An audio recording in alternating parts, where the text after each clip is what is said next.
कहानी story cartoon कहानियाँ। जादुई चूहे का जादू। एक शहर में राकेश अपने परिवार के साथ रहा करता था। राकेश बहुत ज्यादा परेशान था क्योंकि आए दिन उसके घर में चूहे घूमते रहते थे और वो काफी ज्यादा नुकसान भी कर रहे थे उसका। और इसीलिए राकेश एक बिल्ली को ले आता है। बिल्ली को देखकर सारे चूहे घबरा जाते हैं।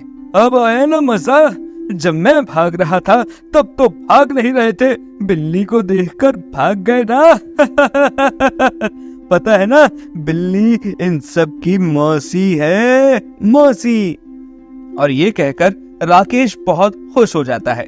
वही चूहे काफी ज्यादा घबरा जाते हैं और वो सभी मिलकर मोंटी चूहे के पास जाते हैं। चूहा भाई कुछ करो वरना हम सभी मारे जाएंगे। क्या हुआ, तुम सभी इतने घबराए क्यों?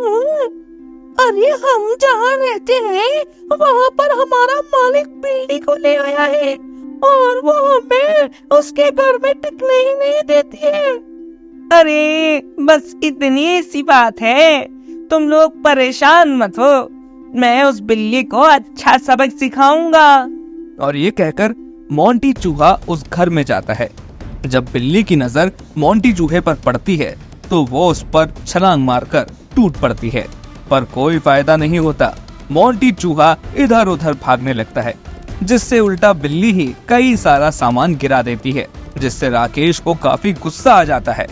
अरे ये क्या कर रही हो पागल बिल्ली, मैं तुझे चूहे पकड़ने के लिए लाया था, न कि अपने घर का सत्यानाश करने के लिए।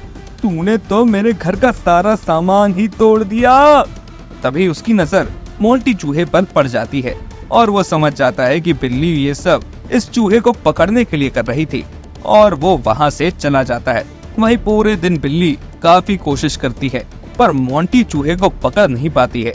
जब ये चीज राकेश देखता है तो वो अपने आप से कहता है, अब मुझे पिंजरा लाना ही पड़ेगा, तभी इस चूहे को पकड़ पाऊंगा। ये चूहा तो बड़ा ही शरारती लग रहा है। और ये कहकर अगले दिन राकेश एक पिंजरा लाता है और उसमें वो एक ब्रेड का टुकड़ा लगा देता है, जिसे देखकर मोंटी चूहा समझ जाता है कि ये सब उसी के लिए हो रहा है। लेकिन वो फिर भी ब्रेड खाने के लिए पिंजरे में जाता है। जैसे ही वो ब्रेड खाने के लिए जाता है वैसे ही पिंजरा बंद हो जाता है। ये देखकर वो काफी ज्यादा घबरा जाता है। तभी वहाँ राकेश आ जाता है और वो हंसने लगता है। अब आ गया ना मजा, मुझसे होशियारी दिखा रहा था, पर ये नहीं पता मैं इंसान हूँ और तू चूहा। ये सुनकर मोंटी चूहे को गुस्सा आ जाता है और वो पिंजरे से निकलने के लिए कोशिश करने लगता है। इस पर राकेश उससे कहता है, कोई फायदा नहीं, तुम इस पिंजरे से नहीं निकल पाओगे। ये तेरी गलतफहमी है, मैं अभी इस पिंजरे को तोड़कर निकल जाऊंगा। चूहे को बोलता देख राकेश की सुट्टी पुट्टी गोल हो जाती है। उसने तो सोचा ही नहीं था कि ये चूहा बोल भी सकता है। और फिर वो हैरानी से चूहे से कहता है, तुम बोल कैसे सकते हो, ये क्या माजरा है भाई? मैं जादुई चूहा हूँ। कुछ भी कर सकता हूँ मैं, रुक अभी दिखाता हूँ तुझे, रुक। और ये कहकर मोंटी चूहा एक विशाल चूहे में बदल जाता है, जिससे पिंजरा टूट जाता है। ये देखकर उसकी बिल्ली वहाँ से रफू चक्कर हो जाती है, जिससे राकेश काफी ज्यादा घबरा जाता है और वो मोंटी चूहे से कहता है, मुझे माफ कर दो भाई, मुझसे गलती हो गई, मैं आगे से कभी भी चूहों को परेशान नहीं करूंगा, बिल्कुल नहीं करूंगा। मैं आपके सामने अपनी हार मानता हूँ, माफ कर दो मुझे प्लीज। मैं पक्का कहता हूँ कि मैं दोबारा ऐसी हरकत नहीं करूंगा, माफ कर दो चूहा भाई। यदि तुमने चूहों को परेशान भी किया ना तो मैं तुम्हारे घर का सारा सामान तोड़ दूंगा। तुम मुझे जानते नहीं हो, मैं गणेश जी का भक्त हूँ और उन्होंने मुझे बहुत सारी शक्तियाँ दी हैं। ये सुनकर राकेश को समझ आ जाता है कि मोंटी चूहा सच कह रहा है। इसके बाद मोंटी चूहा वहाँ से चला जाता है। धीरे धीरे समय गुजर रहा था। वहीं अब राकेश किसी भी चूहे से कुछ नहीं कहता था। एक बार राकेश सो रहा होता है, रात का समय था। तभी अचानक उसके घर में कुछ चोर घुस आते हैं। चोर को देखकर राकेश बुरी तरह घबरा जाता है और चोर राकेश को बंदी बना लेते हैं और घर का सामान लूटने लगते हैं। इस पर राकेश मदद के लिए पुकारने लगता है। अरे कोई है जो मेरी मदद करेगा? मेरे घर में चोर घुसा है, मेरी मदद करो, कोई बचाओ। पर राकेश के चिल्लाने का कोई फायदा नहीं होता। तभी ये चीज चूहे देख लेते हैं और वो मोंटी चूहे के पास जाके उससे कहते हैं, मोंटी चूहा जी, जल्दी चलिए, हमारे मालिक को चोरों ने पकड़ लिया है और वो घर को लूट रहे हैं। अच्छा ऐसी बात है, तुम चिंता मत करो, मैं अभी चलता हूँ। और ये कहकर मोंटी चूहा राकेश के घर जाता है और वो देखता है कि राकेश को चोरों ने बंदी बना के रखा था। ये देखकर चूहा अपने विशाल रूप में आ जाता है, जिसे देखकर चोर डर के मारे भागने लगते हैं वहां से। पर मोंटी चूहा उन दोनों चोरों को पकड़ लेता है। इसके बाद छोटे छोटे चूहे राकेश की रस्सी काट देते हैं, जिससे राकेश आजाद हो जाता है और वो मोंटी चूहे से कहता है, तुम्हारा बहुत बहुत धन्यवाद जो तुमने आज मेरी मदद की, वरना ये तो मेरा सारा सामान ले जाते। अरे इसमें धन्यवाद की क्या बात है, ये भी हमारा ही घर है। अगर तुम हमें अपने घर में ना रहने दो तो फिर हम कहाँ रहेंगे। सभी चूहे एक साथ मिलकर मोंटी चूहे की जय जयकार लगाते हैं। चूहा अमर रहे, चूहा है हमारा बेटा। अरे बस बस भाई लोग, अब इतनी भी जय जयकार मत करो, मैंने कोई इतना भी बड़ा काम नहीं किया है। हाँ हाँ मैं बड़ा जरूर हो जाता हूँ, दुश्मनों को धूल चखाता हूँ, चोरों को पकड़कर उनको काल कोठरी में डलवाता हूँ और बदमाशों को ढूंढ ढूंढ कर धुन के मारता हूँ, लेकिन फिर भी मैं तो हूँ एक चूहा ही ना। तभी सारे चूहों की बात सुनकर राकेश बोलता है, अरे आप चूहे नहीं हैं, आप तो चूहे के सरदार हैं, सरदार। और बल्कि मुझे तो लगता है आप श्री श्री गणेश जी के वाहन हैं, जो आज मेरी रक्षा करने के लिए यहाँ पर आ गए। आपकी वजह से ही तो ये सब हो पाया है, आपका बहुत बहुत शुक्रिया। अरे भाई कितनी बार धन्यवाद कहोगे मेरा, मेरे तो कान पक गए तुम्हारे धन्यवाद सुन सुन के। और रही बात गणेश जी के वाहन की, तो हाँ मैं हूँ गणेश जी का वाहन। मैं क्या, हम सभी चूहे गणेश जी के वाहन ही तो हैं। लेकिन मुझे एक बात का शक है कि आप तो गणेश जी का वजन उठा सकते हैं, क्योंकि आप मोंटी चूहे जी इतने बड़े जो हो जाते हैं, लेकिन ये छोटे छोटे चूहे कैसे। अरे यही तो कृपा है हमारे गणेश जी की, भले ही वो बलवान दिखते हो और उनका आकार भले ही पर्वत जैसा हो, लेकिन वो हम जैसे छोटे छोटे चूहों पर भी आराम से बैठ जाते हैं। और जब वो हमारी सवारी करते हैं ना, तो वो अपना वजन हम चूहों बराबर ही कर लेते हैं, और कभी कभी तो हम चूहों से भी कम। लीला अपरंपार है गणेश जी की।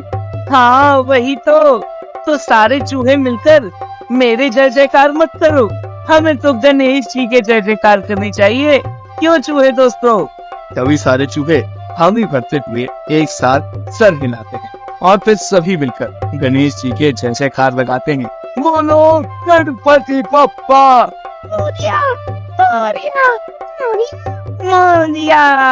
तो दोस्तों इस कहानी से हमें ये सीख मिलती है कि हमें किसी को भी उसके आकार से नहीं नापना चाहिए।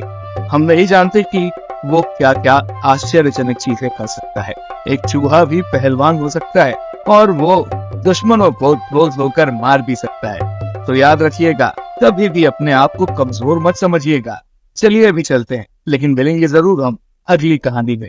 तब तक के लिए धन्यवाद। चींटी बनी लड़की। बहुत समय पहले की बात है, एक आश्रम में एक साधु रहा करता था। वो बहुत ही तपस्वी और हमेशा ब्रह्मचार्य का पालन किया करता था। एक बार की बात है, वो भोजन करने के लिए बैठता है तो वो देखता है कि एक चींटी उसकी थाली के पास खड़ी हुई थी। उसे इस तरह से खड़ा हुआ देखकर साधु सोचता है कि शायद इसे भूख लगी होगी और वो एक चावल का दाना वहीं रख देता है, पर चींटी चावल का दाना नहीं उठाती। इस पर साधु काफी हैरान हो जाता है और वो अपने आप से कहता है, मैं इतनी देर से देख रहा हूँ ये चींटी यहीं पर खड़ी हुई है, पता नहीं क्या सोच रही है। मैंने सोचा इसे भूख लगी होगी तो मैंने इसे चावल का दाना भी डाल दिया। और ये सब सोचने के बाद वो चींटी पर ज्यादा गौर नहीं करता और अपना भोजन करने लगता है। अपने भोजन क्रिया करने के बाद वो जब उठने को होता है तो वो देखता है कि चींटी अभी भी वहीं पर खड़ी हुई थी। इसके बाद वो वहां से उठ जाता है तो चींटी उसी के साथ साथ चलने लगती है। ये देखकर साधु काफी ज्यादा हैरान हो जाता है। उसे ये सब देखकर बहुत अचंभव होता है और वो थोड़ा परेशान भी हो जाता है कि आखिर ये कैसी माया है, ये चींटी मेरे पीछे पीछे क्यों चल रही है। अरे ये चींटी तो मेरे आगे पीछे ही चल रही है, आखिर ये मुझसे चाहती क्या है, ये ऐसा क्यों कर रही है। बाप रे बाप, अगर ये मेरे पैरों के नीचे आ गई तो मर जाएगी। अगर इस चींटी को इतनी समझ है कि ये मेरे आगे पीछे चल रही है तो इसे इतना भी जान लेना चाहिए कि मेरे एक पैर से ये रौंद ही जा सकती है। हे भगवान, ये मेरे पीछे क्यों पड़ी है, मैं क्या करूं, कैसे इससे पीछे छुड़वाऊं, मेरी तो कुछ भी समझ में नहीं आ रहा है। ये कैसी माया है प्रभु तुम्हारी। और ये सोचकर वो चींटी को अपने हाथ में उठा लेता है। चींटी को ऊंचे स्थान पर बैठाकर अभी वो उससे बातचीत कर ही रहा था, तभी वहां पर साधु का एक चेला आ जाता है और वो साधु से कहता है, अरे महाराज, चलिए, आपसे मिलने के लिए कुछ लोग आए हैं, वो आपको बुला रहे हैं महाराज, चलिए मेरे साथ। अच्छा ठीक है, मैं अभी आता हूँ, तुम चलो। और इसके बाद वो चींटी से कहता है, तुम मेरा यही इंतजार करना, मैं जब तक ना आ जाऊं तब तक जाना नहीं कहीं, समझ गई ना। तुम यहाँ से उतरी तो तुम्हारी जान को खतरा हो सकता है। मेरी बात को अच्छे से अपने दिमाग में बैठा लो और यहीं पर बैठे रहो। और इसके बाद साधु वहां से चला जाता है। लगभग 1 हफ्ता हो जाता है पर साधु अभी तक लौट कर नहीं आया था। और इतना समय गुजर जाने के बाद चींटी साधु की बात मानकर वहीं पर बैठी रहती है और इंतजार करती रहती है। चाहे कितनी भी धूप पड़ती, चाहे कैसा भी मौसम हो जाता, वो वहां से हटती ही नहीं। और एक दिन साधु लौट कर आता है। साधु लौट कर आने के बाद सीधा आश्रम में जाता है और आराम करने लगता है। तभी अचानक पता नहीं कैसे साधु को उसी चींटी की याद आ जाती है और फिर वो अपने मन में ही सोचते सोचते अपने आप से ही कुछ कहता है, अरे 1 हफ्ते पहले मैंने उस चींटी को वहां रुकने के लिए कहा था, क्या वो वहां रुकी होगी? नहीं, क्यों रुकेगी, वो तो कब की चली गई होगी। लेकिन मैंने उससे कहा था कि रुकना। और ये कहकर जब साधु उस जगह पर गया तो चींटी वहां पर बैठी हुई थी। ये देखकर साधु काफी हैरान हुआ। इस पर साधु ने चींटी से कहा, अरे चींटी, तुम यहाँ से गई नहीं अभी तक? आपने ही तो मना किया था, तो मैं यहाँ से क्यों जाती? अरे बाप रे बाप, ये चींटी तो बोलती भी है। ये सचमुच कुछ माया है, मुझे इसे समझना ही पड़ेगा। तुम्हारा मतलब है कि तुम तब से यहीं पर बैठी हो, पर आखिर ऐसा क्यों कर रही हो तुम? तुम्हारे दिमाग में चल क्या रहा है और तुम मुझसे चाहती क्या हो? मैं आपसे प्यार करने लगी हूँ और मैं आपसे शादी करना चाहती हूँ। क्या? पर ये तो संभव नहीं है। मैं एक साधु हूँ, ब्रह्मचारी हूँ मैं, और तुम एक चींटी हो। हमारा तुम्हारा मिलन नहीं हो सकता है। मुझे पता है, पर आप अपनी शक्तियों की मदद से मुझे इंसान बना सकते हैं। पर देखो, ये सब करना प्रकृति के नियम के विरुद्ध होगा। मैं तुम्हें अपना नहीं सकता हूँ, तुम्हें इसके लिए अगला जन्म लेना पड़ेगा। अभी इस जन्म में तुम चींटी हो और मैं एक मनुष्य, हम दोनों का मिलन संभव नहीं है। और ये बात याद रखना, मैं प्रकृति के नियम के विरुद्ध तो कभी नहीं जाने वाला हूँ। ये सुनकर चींटी काफी दुखी हो जाती है और वो साधु से दुखी होकर अपना मन कहती है, अगर ऐसी बात है तो मैं अपना जीवन त्याग देना चाहती हूँ, मुझे नहीं जीना। और ये कहकर वो उस पत्थर से कूदने लगती है। ये देखकर वो साधु काफी हैरान हो जाता है और वो उस चींटी को रोक देता है। रुक जाओ, ऐसा मत करो, आत्महत्या करना पाप है और ये पाप तुम्हारा मुझ पर भी चढ़ जाएगा। अगर मेरे सामने तुमने अपनी जान दे दी तो मेरा जीवन भी कलंक हो जाएगा, इस पर भी पाप चढ़ जाएगा, मैं भी कहीं का नहीं बचूंगा। मेरी बात समझो और रुक जाओ। मैं कहता हूँ रुक जाओ, ऐसा मत करो, मेरी बात को समझने की कोशिश करो। मुझे कुछ नहीं पता, अब आपको फैसला करना है। तभी साधु के गुरु वहां पर आ जाते हैं। साधु के गुरु उससे भी बड़े ज्ञानी थे और उन्हें उससे ज्यादा वर्षों का अनुभव था। उन्होंने बड़ी बड़ी तपस्याएं की थी। जब वो वहां पर आते हैं तो साधु और वो चींटी को आपस में बातें करते हुए देख लेते हैं। तभी वो जिज्ञासा के साथ साधु से कहते हैं, मेरे प्रिय शिष्य, कैसे हो तुम? बड़े दिनों बाद तुम्हें देखने का सौभाग्य मिला। परमात्मा तुम्हें सुखी रखे। अरे गुरुजी, आप यहाँ पर कैसे? मुझे पता ही नहीं चला, मुझे माफ करिएगा, मैं थोड़ा देख नहीं पाया। प्रणाम गुरुजी। चिरंजीवी भवा, खूब सारा आशीर्वाद लो मेरे पुत्र। तुम अपने मार्ग में काफी अच्छा काम कर रहे हो। मैं तुमसे प्रसन्न होकर तुमसे मिलने आया हूँ। मुझे तुम्हें देखकर बहुत खुशी होती है, बहुत गर्व महसूस होता है पुत्र। जी गुरुजी, ये तो आपका बड़कपन है। मैं तो बस अपनी राह में अपनी कोशिश बस कर सकता हूँ, बाकी आपकी माया है जो आप मेरी नैया पार लगा रहे हैं। अच्छा पुत्र, अभी तुम किस चीज से बात कर रहे थे? क्या तुम्हें अकेले में बड़बड़ाने की आदत लग गई है? नहीं गुरुजी, मैं तो नहीं, ये चींटी से बात कर रहा था। क्या? चींटी से? पर चींटी से तुम कैसे बात कर सकते हो? गुरुजी, मैं भी ये सब देखकर हैरान हूँ। पता नहीं ये चींटी मेरा पीछा ही नहीं छोड़ती, मुझसे बात करती है और ये बोल रही है कि मुझसे ये शादी करना चाहती है। अगर ये चींटी तुम्हें इंसान रूप में मिल जाए तो तुम क्या इससे शादी कर सकते हो? पर गुरुजी, मैं तो ब्रह्मचारी हूँ, मैं कैसे शादी कर सकता हूँ? आप भी बताइए भला। पर बेटा, ये तुमसे प्यार करती है, पर ये इंसान रूप में कैसे आएगी? क्या ऐसा हो सकता है? हाँ, हो सकता है, अगर ये तपस्या करे तो। ठीक है, मैं तपस्या करने के लिए राजी हूँ। और ये कहकर चींटी तपस्या करने के लिए चली जाती है। चींटी लगभग 2 सालों तक लंबी तपस्या करती है। तपस्या करने के बाद वो उसी गुफा में जाती है जिस गुफा में गुरुजी ने जाने को कहा था। गुफा में पहुंचने के बाद वो चींटी देखती है कि वहां पर एक झरना बह रहा था। गुरुजी ने कहा था अगर वो इसी झरने में नहा लेगी तो इससे वो एक लड़की में बदल जाएगी, और चींटी उसी झरने में नहा लेती है। जैसे ही चींटी झरने के नीचे जाती है, वो एक सुंदर सी लड़की में बदल जाती है। ये देखकर वो बहुत खुश हो जाती है।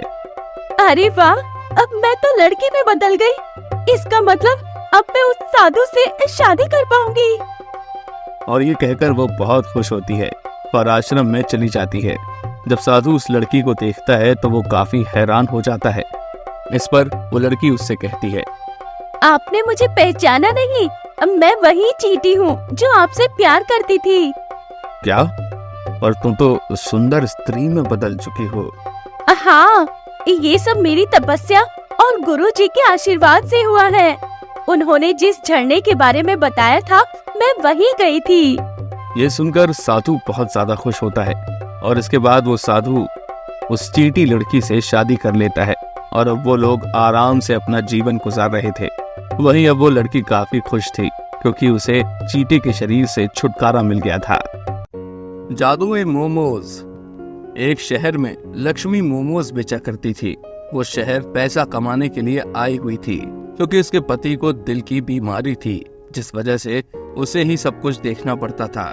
वो अभी तो अकेली ही आई थी क्योंकि उसने सोचा यदि काम अच्छा चलने लगा तो वो अपने पति को भी यहीं बुला लेगी और उनका इलाज करवा देगी। वहीं भगवान की कृपा से लक्ष्मी का काम काफी अच्छा चलने लगा था। सभी लोग उसके मोमोज की दीवाने हो गए थे। पर लक्ष्मी के सामने ही एक दूसरी मोमोज की दुकान थी और उस पर रमेश बैठा करता था, जो लक्ष्मी को देखकर काफी जला करता था।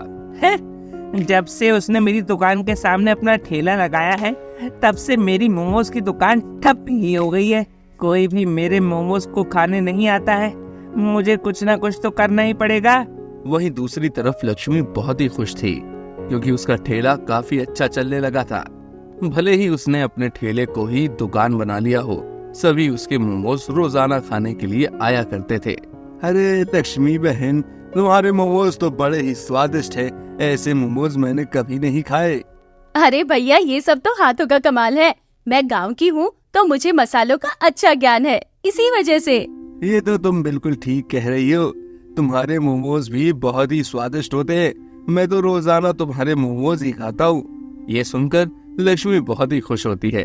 धीरे धीरे समय गुजर रहा होता है और जब उसका काम काफी अच्छा चलने लगता है तो वो अपने पति गोपाल को भी शहर बुला लेती है और वो अपनी पत्नी का काम देखता है तो वो भी बहुत खुश होता है और अपने पत्नी से कहता है, मुझे बहुत खुशी है कि तुमने अपना काम बहुत ही अच्छा सेट कर लिया है। अगर तुम नहीं होती तो पता नहीं मेरा क्या होता। अरे आप ऐसा क्यों कह रहे हैं? आप देखना, आप जल्दी ठीक हो जाएंगे।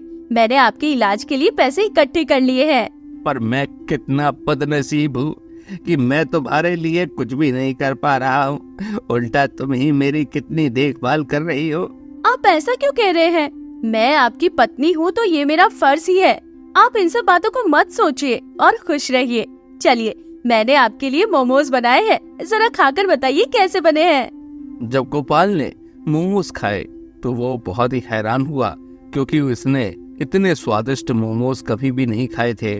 और उसने अपने पत्नी से कहा, अरे वाह, तुम्हारे मोमोज तो बहुत ही स्वादिष्ट है, इसलिए तुम्हारी इतनी दुकानदारी होती है। समझ गया मैं।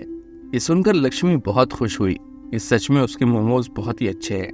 वहीं दूसरी तरफ रमेश को ये बात बिल्कुल भी हजम नहीं हो रही थी और उसने मन बना लिया था कि वो लक्ष्मी के मोमोज का काम ठप करके रहेगा। और एक दिन जब लक्ष्मी ठेले पर नहीं होती है तो वो उसके ठेले पर चुपचाप जाता है और उसकी चटनी में कुछ मिलाकर वापस आ जाता है। जब लक्ष्मी वापस आती है और वो जब लोगों को मोमोज देती है तो उन्हें खाकर लोगों की तबीयत खराब हो जाती है, जिससे लक्ष्मी काफी ज्यादा परेशान हो जाती है। अरे नहीं, ये क्या हो गया? मेरे मोमोज खाने से लोगों की तबीयत कैसे खराब हो गई?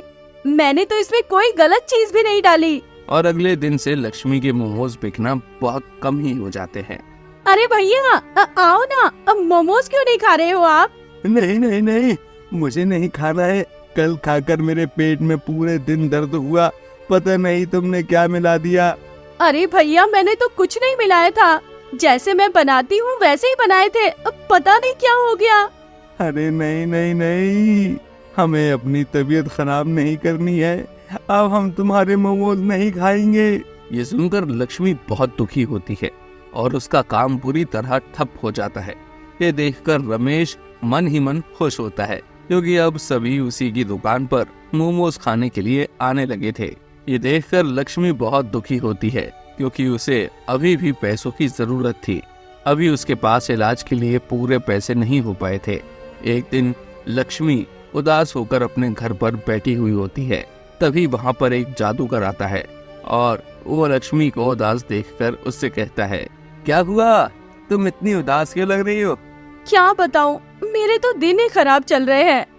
और इसके बाद वो जादूगर को पूरी बात बताती है। जादूगर जब लक्ष्मी की बात सुनता है तो उससे कहता है, अगर मैं तुम्हारे मोमोज को जादू ही कर दूं तो कैसा रहेगा? क्या ऐसा हो सकता है? अब मुझे तो यकीन ही नहीं हो रहा। अरे हाँ हाँ, क्यों नहीं, हो सकता है। मैं जादूगर हूँ भाई, मैं कुछ भी कर सकता हूँ। बस इसके बदले में तुम्हें 1 प्लेट मोमोज खिलाने पड़ेंगे। हाँ हाँ, क्यों नहीं, मैं अभी बनाती हूँ। और ये कहकर लक्ष्मी मोमोज बनाती है और जादूगर मोमोज खा लेता है। इसके बाद वो लक्ष्मी को एक मसाला देता है और उससे कहता है, इस मसाले को अपने मोमोज में डाल देना, जिससे जो कोई भी मोमोज खाएगा उसकी सारी बीमारियां दूर हो जाएंगी। यह सुनकर लक्ष्मी बहुत खुश हो जाती है और अगले दिन से वो फिर से मोमोज लगाने लगती है, जिसे देखकर रमेश काफी हैरान होता है, क्योंकि कई दिनों से उसने ठेला नहीं लगाया था। जब लोग उसके मोमोज खाते हैं तो उनके पेट में जो दर्द था वो दर्द ठीक हो जाता है। जिन्हें सिर दर्द था उनका भी दर्द सही हो जाता है। ये देखकर वो लोग काफी हैरान होते हैं और वो लक्ष्मी से कहते हैं, अरे लक्ष्मी, तुमने अपने मोमोज में क्या जादू कर दिया है? मेरे पेट में बहुत तेज दर्द हो रहा था, वो दूर कैसे हो गया? अरे ये सब तो जादुई मोमोज का कमाल है। मेरे मोमोज अब जादुई हो गए हैं। क्या तुम्हारे मोमोज जादुई है?